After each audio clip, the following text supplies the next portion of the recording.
Hey guys, ColdBrew here. Welcome back to another Diablo Immortal video. So, getting things started with the weekly tasks that you need to be doing in Diablo Immortal. There's the daily stuff where we all know that those can take a long time, doing all the contracts every single day, doing all the bounties, farming, doing the Elder Rifts, getting the Diadem of Blessing, getting everything done every single day can take lots of hours. But the weekly tasks, those take way less time in terms of the amount of rewards that you can get, the potential rewards at least that you can get, being primarily Eternal Crest, and then it drops down to other stuff like hilts, gold, experience, and all that good stuff. So getting things started with the Health Trader, since we're here, the Health Trader is something that you need to be checking at least weekly, okay? At least weekly. I know daily can be annoying in terms of just getting your crest if you're a low spender, but the weekly rewards here are very, very good. The legendary item is something that I highly recommend to not do, even if you are free to play. One legendary item costs a lot of health. That should have been 400 health instead of 1600 for the weekly price that it has. It's insane that they price it like that, and the chance for you to get something that's gonna be an upgrade is very, very low. If that was a guaranteed triple stat, I would buy it. If with that price, don't get it in terms of weekly reward. For the other weekly purchase limits, the normal gems, those are highly recommended to, again, not buy them. The price is very, very high for what you get. You can get those gems, those 10 gems. You can get them in a single run of a hidden lair, or like 2 runs of hidden lairs, especially with a group. There's even a higher chance to get them when you're farming overall. So don't buy them. It's a lot for the health that you need to have. Then we go for the Reforged stones. These are for the more end game looking players out there. These are highly recommended to be purchased by people who think about the end game. The end game will be changing your bonuses of the gear that you have equipped to get perfect stats. It's going to be very hard to get the perfect stats for the family bonus that you're looking for. So those you can get these from just playing PvP every month, but that's only 30 on the maximum rank. So getting Reforged stones in any other way possible will be your ticket to getting those better stats that you're looking for without spending money. Then we have the simple charms. I highly recommend getting these because these are not only a good way for everybody to eventually get a skill stone made and then sell it to get some platinum, but also these can be a way for you to actually get your own charm that is good with some stats or some skills of your own class, and then use that charm to just get your skills with a better damage bonus. The immortals have their own bonuses right here, so I won't go over those. You get locked out of this when you're not an immortal. We had this when we were the immortals a couple of weeks ago, and hopefully we'll get these again when we become the immortals. And then the limited time ones, these are daily ones, so there's no weekly purchase here, so you only need to worry about the general tab right here. And what I would recommend if you're very low in budget for this one is just get the charms and just forget about the other ones in terms of weekly purchases. The daily purchases, it's totally different, and I'm not going to be covering it in this video. The keys are best value compared to everything else. I'm just going to say that. Then going over to the other weekly tasks that you need to be doing, you need to be going over here to the Elder Rifts and the Challenge Rifts and having a look over there and deciding, okay, what do I have the time to do today? Can I do it today? Should be doing this at least once a week. You should be doing your Challenge Rifts. Today this has reset. It's a Monday. I still haven't done anything better anything better than I did last week. So what you need to be doing is you need to be doing your Challenge Rift at least once a week. Do any difficulty that you feel comfortable with. You don't need to try to push every time that you run this.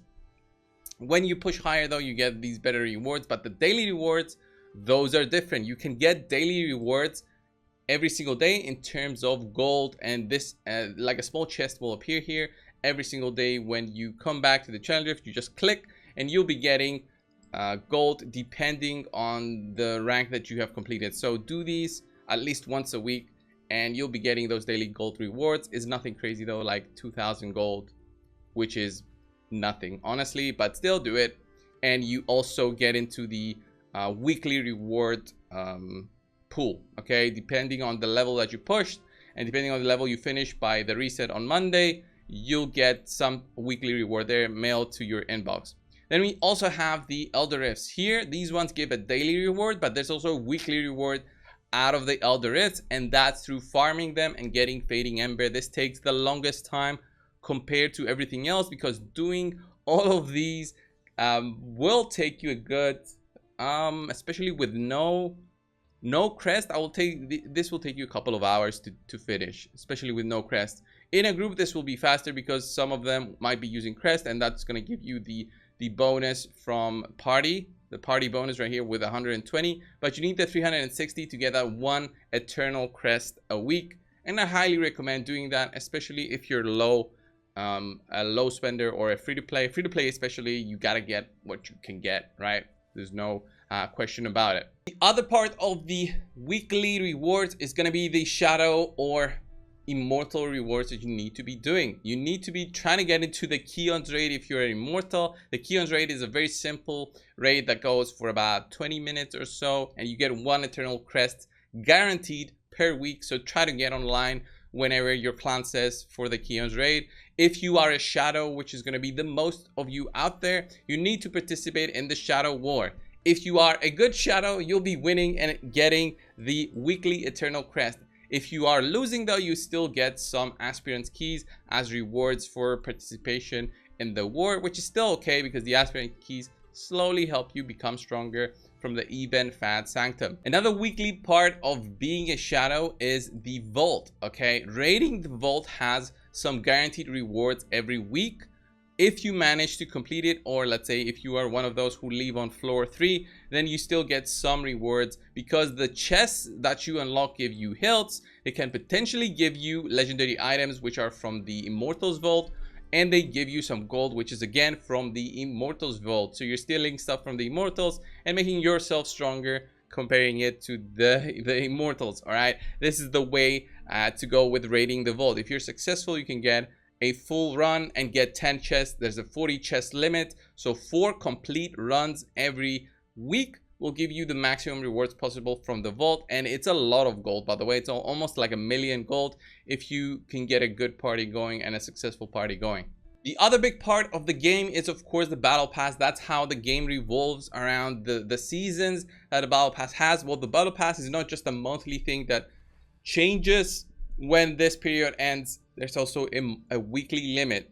Battle point rewards from activities have a weekly cap, and this weekly cap is something that you want to be getting done by the end of Sunday, hopefully.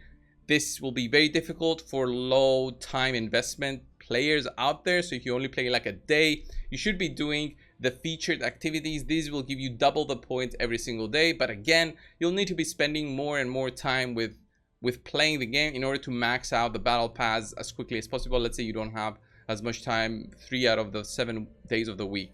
Unfortunately, this does not carry over to the next week, so the 2,400 limit is a weekly limit that resets, and the progression that you do is weekly. So whatever points you have here, you can still keep them here from previous weeks like I've done, but this 2,400 resets every week. So if you lost some, so you didn't complete it last week, this will not become 3,000 or 4,000 or whatever. So you essentially lose out on experience. If you don't care about that, then, well, yeah, do as much as you can. And then finally, this is the part that was recently changed again with the patch, other than the embers, was the weekly Warband Heliquary raid. So the Heliquary raid, what this is a very simple raid to do now that the server level limit has increased to a good amount. That means that you can get to a good combat rating quite fast because you're just getting levels very quickly. You get to the level where you access to the higher stat gear range, and that gives you more combat rating. That's how the game works. Get into a warband, you'll see the shadow chat or the world chat all the time, especially at the start of the week, spamming, looking for Lasso raid, Warband, Lasso raid. Just get into a warband. It can be like a temporary one. Do your 1 raid a week. If that's the minimum that you want to be doing, just do that one in a warband. You will get the guaranteed reward here from the warband if that's the first time that you do it. And there's also a weekly Scoria reward as well, which helps you boost your Heliquary level up.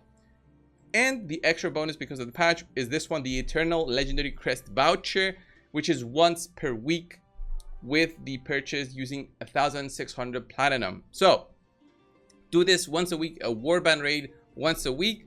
It's fine doing it once a week. You don't need to be doing it twice a week with the Warband. You can do it once a week, and it's definitely fine. You'll get the Eternal Crest, and this is the best value for time and investment, I would say.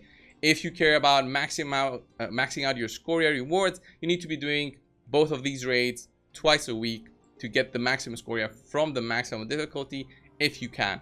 So that's it for the video, guys. The weekly tasks in Diablo Immortal can be challenging, but I would say they take the least amount of time compared to everything else for the amount of rewards, especially the crests. Those are the ones that you'll feel they change more to your account, because you'll get that one gem, and hopefully with some luck that gem is going to be good. Anyway, this was the video. Thank you for watching. Subscribe if you haven't, and I'll see you in the next one. See ya.